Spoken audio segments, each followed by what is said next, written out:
I got a phone call while I was driving. I said, "Who is it?" And they said, "This is the field office for the Pittsburgh FBI." And I'm, "Okay, hello. Well, how can I help you?" And they said, "Well, you had taken a class at the Keystone Shooting Center, and the person that you were in the class with was the person that had shot Donald Trump."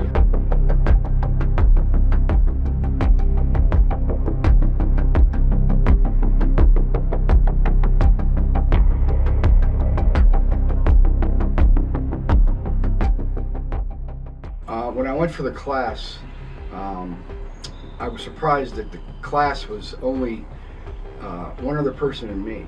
He was quite young, very quiet, seemed friendly, nice kid. So we went into the range and each took our booths.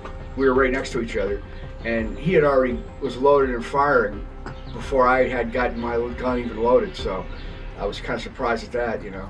And so I figured he was experienced, and he ended up doing better than me because on the further distances, he had shot one area so many times that it blew out a hole in the target. Towards the end of the classroom discussion, you know, when we really kind of ran out of training stuff to talk about, we started talking about other things, and eventually I got into politics. He wasn't saying anything. He remained quiet. So I was kind of, you know, waiting to see what this guy would do because it was getting a little tense there, and he never said a word. He just sat there, kind of smiled, looked, and didn't say anything. So I was surprised at that, you know, not knowing what was going to happen, you know, in the future. But even then, I was kind of like, you know, how come this guy isn't saying anything, yay or nay? You know?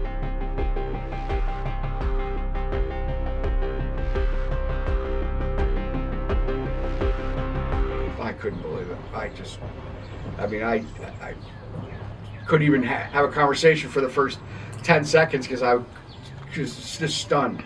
So they asked me a few questions, you know, I told them what I knew, and you know, they asked me if he had said anything unusual or did anything unusual, and what he had with him and stuff like that.